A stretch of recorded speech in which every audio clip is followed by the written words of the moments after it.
Hello दोस्तों, आज हम पढ़ेंगे कक्षा 9वीं का गणित चैप्टर 7। चैप्टर का नाम है त्रिभुज और प्रश्नावली 7.1 का हम क्वेश्चन नंबर 7 पढ़ेंगे। यहाँ पर क्वेश्चन नंबर 7 क्या कहता है, देखिए। कहता है कि ए बी एक रेखाखंड है और पी इसका मध्य बिंदु है। मध्य बिंदु का मतलब होता है तो वह बीच में स्थित है। ठीक है, तो देखिए ए बी एक रेखाखंड है और बीच में क्या है, पी बिंदु है। मतलब क्या हुआ कि जो ए पी है ई बी पी के बराबर हो जाएगा, मतलब आधा आधा भाग में यह बांट रहा है। तो हम कह सकते हैं कि ए पी जो है ये बी पी के बराबर हो जाएगा। डी और ई रेखाखंड ए बी के एक ही ओर स्थित दो बिंदु इस प्रकार है। मतलब देखिए एक डी हो गया और एक ई हुआ। अब ए बी क्या है, रेखाखंड है, मतलब एन ए है, इधर ई है, इधर बी है और इधर डी है। ठीक है, अब इस प्रकार है कि कोण बी ए डी, देखिए बी है ए डी, कोण ए बन रहा है बराबर कोण ए बी ई, कोण है ए बी ई, ए वाला कोण है। मतलब यहाँ पर दिया है कि कोण ए जो है कोण बी के बराबर है, ए दिया हुआ है। और कोण ई पी ए, अब ई पी ए कहाँ है, देखिए ई पी ए जो डबल लाइन दिख रहा है ना, ए वाला कोण बराबर कोण डी पी बी। अब डी पी पी ए वाला डबल लाइन जो दिख रहा है ना, ए वाला, तो ए वाला कोण और ए वाला कोण जो है ए बराबर है। ठीक है, तो आपको प्रूव करना है, मतलब दर्शाइए कि मतलब हुआ प्रूव करना है, यानी सिद्ध करना है। पहला है त्रिभुज डी ए पी सर्वगसम त्रिभुज ई पी पी, इसको आपको दर्शाना है। और दूसरा है ए डी और बी। ठीक है, तो ये प्रश्न आपको समझ में आ गया होगा। तो सबसे पहले क्या करते हैं, इसको जो दिया है पहले उसको लिखते हैं, इसके बाद इसको हम हल करेंगे। ठीक है, यहाँ पर लिखेंगे दिया है कि क्या दिया हुआ है, ए बी एक रेखाखंड है और पी इसका मध्य बिंदु है। तो बताए थे यदि बीच में पी है तो ए पी बराबर क्या हो जाएगा, बी पी हो जाएगा। तो लिख देते हैं यहाँ पर ए पी बराबर बी पी हो गया। अब यहाँ पर दो कोण दिया है, ये वाला ए और बी, तो यहाँ पर लिख सकते हैं कि कोण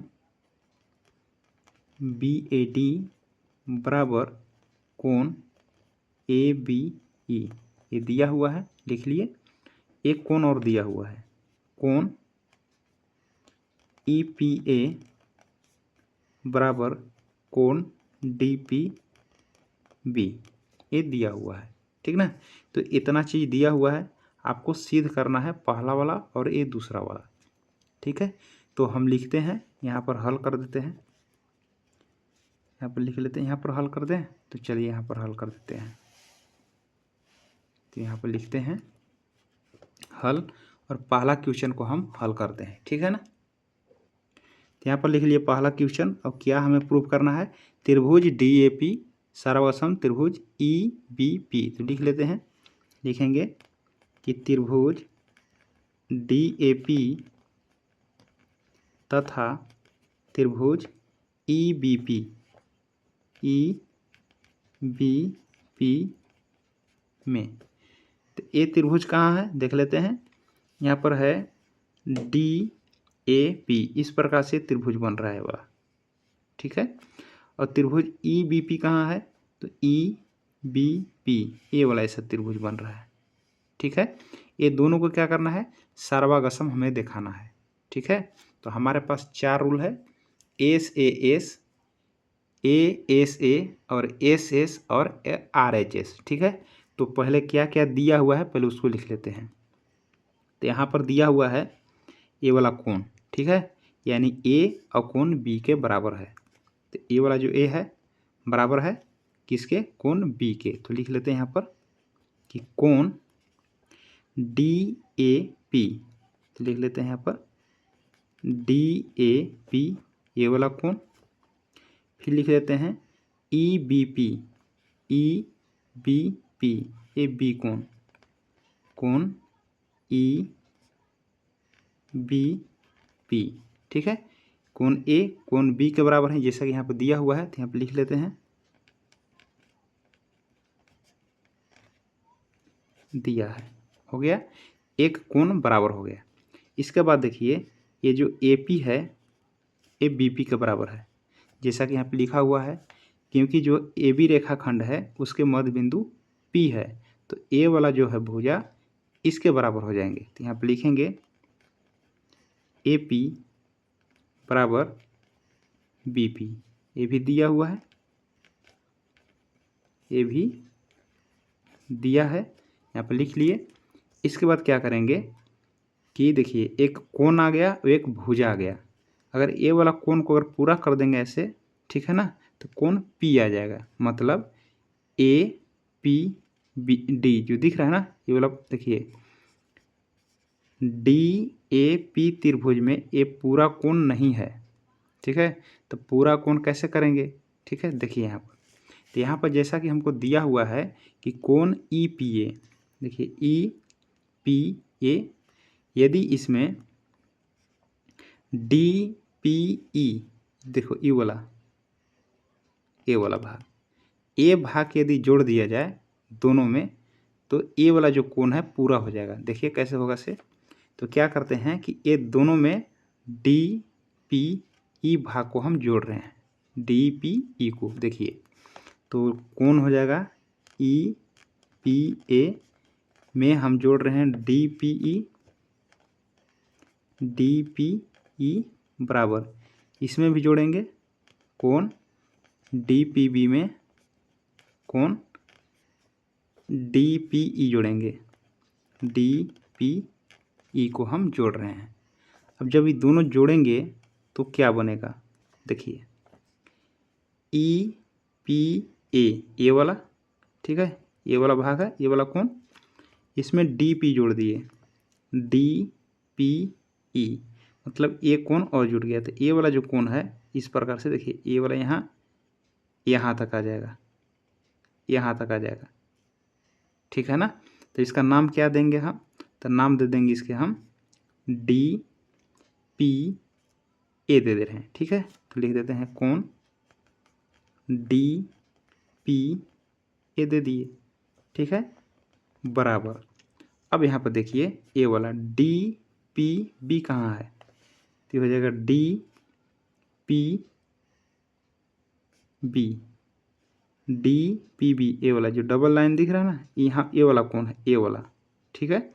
इसमें हम क्या किए कि डी पी ई को हम जोड़ लिए, तो ए वाला कोण कहाँ चला जाएगा, तो ए वाला कोण जो है, ये वाला कोण यहाँ से यहाँ तक आ जाएगा, यहाँ तक, ठीक है। तो इसका नाम कैसे हम देंगे, ई पी बी दे देते हैं, कोण हो जाएगा ई पी बी, ठीक है। अब ई पी बी को हम क्या करते हैं कि समीकरण हम फर्स्ट ले लेते हैं। अब यहाँ पर आ जाइए, तो यहाँ पर करते क्या है, लिख देते हैं कोण ये वाला डी पी ए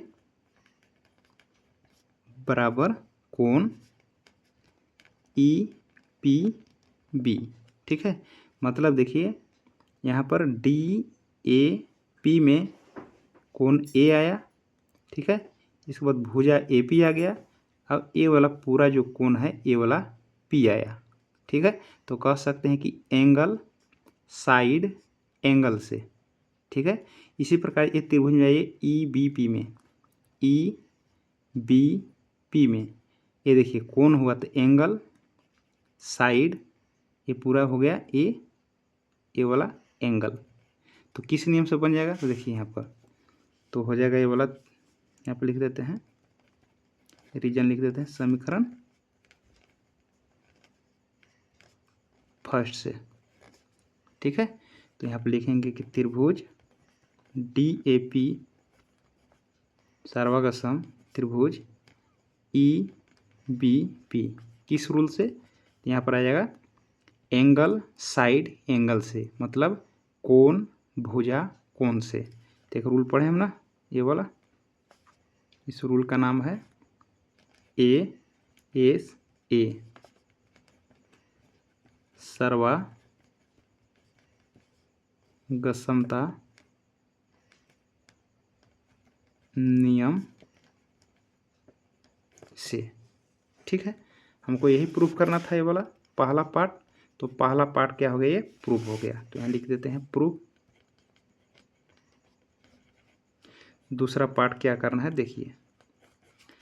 दूसरा जो हमें करना है AD बराबर BE, लिखेंगे AD बराबर BE। देखिए इसमें करना क्या है कि ये वाला जो AD भाग है ये त्रिभुज का भाग है। देखिए AD ला दिख रहा है ना, इसी त्रिभुज का भाग है, और BE इसी त्रिभुज का भाग है ना। तो क्या हम पढ़े हैं, यदि दो त्रिभुज सर्वगसम होते हैं तो उनके संगत भाग बराबर होते हैं। तो हम कह सकते हैं कि जो AD है ना, AD ये BE के बराबर हो जाएगा। तो इसका रूल क्या हो जाएगा, CP/CT नियम से, मतलब सर्वगसम त्रिभुज के संगत भाग बराबर होते हैं। तो ये भी प्रूव हो गया। तो इस प्रकार से क्वेश्चन बन गया। तो आशा करते हैं कि प्रश्न जो है क्वेश्चन नंबर 7 आपको अच्छी तरह से समझ में आ गया होगा।